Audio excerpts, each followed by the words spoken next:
अंधश्रद्धेच्या उच्चवाद, माणसाची व्यथा आणि वेदना जाणून घेणाऱ्या या खंदार कोर्टामध्ये मित्रहो, भारतीय एकात्मता आता नष्ट होत आहे का? या देशामध्ये भर दिवसा घातले जातात पुतळ्यांना जोडे, जाळले जातात रस्त्यावरती संविधान, जिथे माणुसकी लालबुंद होते अशा नाझी नलीच्या वट्या आहेत. धर्म आणि मजहब यांच्या ताटात तुमचं भविष्य वाढलं आहे. धर्मवाले धर्मवाल्यांचे आणि जातवाले जातवाल्यांचे आश्रय जाते झाल्याने हा सगळा गोंधळ झालाय. इथं 15 ऑगस्ट छत्रीशिवाय भिजतोय, प्रजासत्ताक थंडीमध्ये कुडकुडतोय आणि याला झाकता झाकता आमचा तिरंगा अपुरा पडतोय. मित्र हो, बाबरी पडली नसती आणि माणसं सुद्धा रडली नसती अशी सर्वसामान्य परिस्थिती असताना या देशातील अस्पृश्यांना आणि सर्वसामान्य माणसांना जगण्याचा अधिकार नव्हता. अशा कालखंडामध्ये संविधानाच्या माध्यमातून स्वातंत्र्य, समता, बंधुता या माध्यमातून डॉक्टर बाबासाहेब आंबेडकरांनी या देशातील अस्पृश्यांना आणि सर्वसामान्य माणसांना जगण्याचा अधिकार दिला. म्हणूनच नमस्कार, सन्माननीय व्यासपीठ आणि व्यासपीठावरून विषय मांडतीये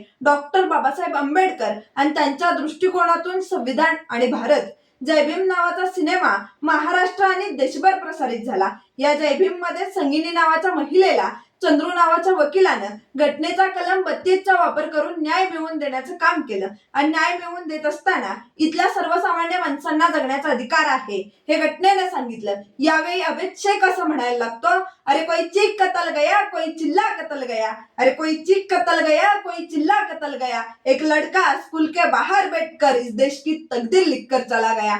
मित्रांनो, संयोजकांनी विषय दिलाय डॉक्टर बाबासाहेब आंबेडकर आणि त्यांच्या दृष्टिकोनातून संविधान आणि भारत. मग डॉक्टर बाबासाहेब आंबेडकर म्हणजे कोण हे जर जाणूनच घ्यायचं असेल तर पत्रकार रवीश कुमार फार सुंदर लिहितात. ते म्हणतात, करोडों के सामने अकेला खडा होना मतलब आंबेडकर होना. डॉक्टर बाबासाहेब आंबेडकर म्हणजे कोण हे सांगताना प्र के अत्रे असे म्हणाले होते की डॉक्टर बाबासाहेब आंबेडकर म्हणजे बंद, डॉक्टर बाबासाहेब आंबेडकर म्हणजे बहुजनांचा आवाज, डॉक्टर बाबासाहेब आंबेडकर म्हणजे वंचितांचा आवाज. डॉक्टर बाबासाहेब आंबेडकर होणं इतकं सोपं नसतं. बराक ओबामा या देशामध्ये आले आणि ओबामांनी एक विधान केलं की जर का डॉक्टर बाबासाहेब आंबेडकर आमच्या देशामध्ये जन्माला आले असते ना तर आज उगवत्या सूर्याचं नाव सुद्धा बाबासाहेब ठेवलं असतं. म्हणजे एवढं मोठं कार्य डॉक्टर बाबासाहेब आंबेडकरांनी या मातीमध्ये केलेलं तुम्हाला आम्हाला पाहायला मिळतं. डॉक्टर बाबासाहेब आंबेडकर जर समजूनच घ्यायचे असतील तर मध्यंतरी कोलंबिया विद्यापीठाने एक सर्वे केला.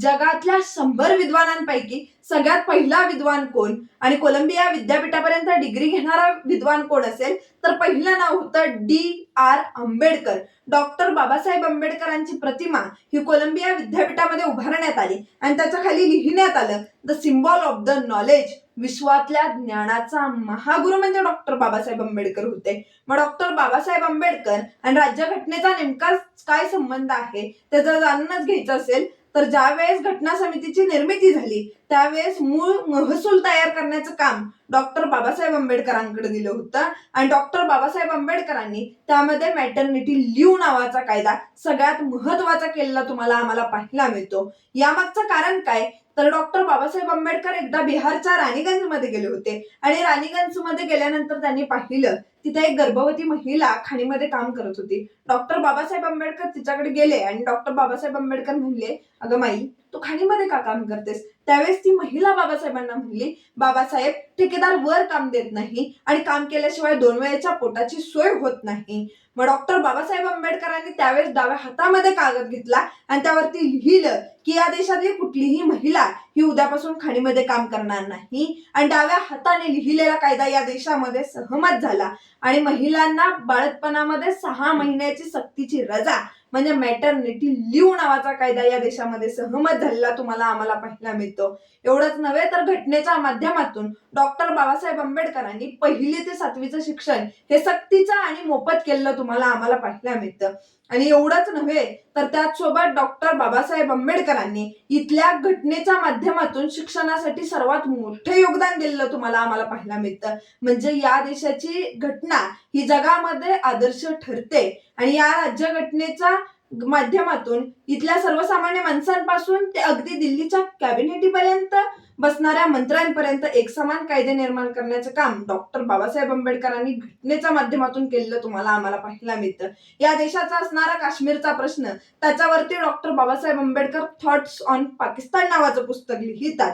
या देशाची घटना लिहिण्यासाठी डॉक्टर बाबासाहेब आंबेडकरांना 2 वर्ष 11 महिने 18 दिवस एवढा कालावधी लागला आणि या कालखंडामध्ये जगातील सर्वात सुंदर घटना लिहिण्याचं काम डॉक्टर बाबासाहेब आंबेडकरांनी केलेलं तुम्हाला आम्हाला पाहायला मिळतं. आणि याच्यावरती लिहित असताना प्रशांत ठाकरे असं लिहितात, तू दुःखाची गाणी झाला, तू संविधानाची वाणी झाला. तू दुःखाची गाणी झाला, तू संविधानाची वाणी झाला. कोरड पडली जेव्हा घशाला, महाडचे तू पाणी झाला. कोरड पडली जेव्हा घशाला, महाडचे तू पाणी झाला. म्हणजे या देशातील सर्वसामान्य माणसांना पिण्याच्या पाण्याचा अधिकार, स्वातंत्र्य, समता, बंधुता हे सर्व अधिकार घटनेच्या माध्यमातून दिलेले तुम्हाला आम्हाला पाहायला मिळतात. डॉक्टर बाबासाहेब आंबेडकरांनी सर्वात सुंदर आणि आदर्श घटना लिहिलेली तुम्हाला आम्हाला पाहायला मिळते आणि ती घटना अशीच कायमस्वरूपी टिकून राहो एवढाच आशीर्वाद व्यक्त करते.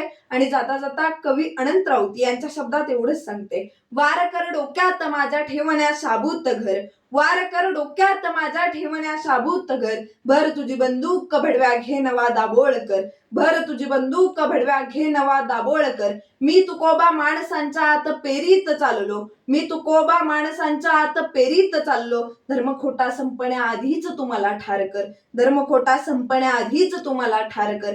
पुस्तकाला मस्तकाच्या ने बुडाशी एकदा, पुस्तकाला मस्तकाच्या ने बुडाशी एकदा. अडवे येतील तुला शाहू फुले अन आंबेडकर, अडवे येतील तुला शाहू फुले अन आंबेडकर. आंबेडकर एक संविधान घेऊन निघाला हा वलिया, एक संविधान घेऊन निघाला हा वलिया. निघ बिळातून उंदरा पुन्हा हिमालय पार कर, निघ बिळातून उंदरा पुन्हा हिमालय पार कर. इतकाच आशीर्वाद व्यक्त करते, थांबते. मनपूर्वक धन्यवाद.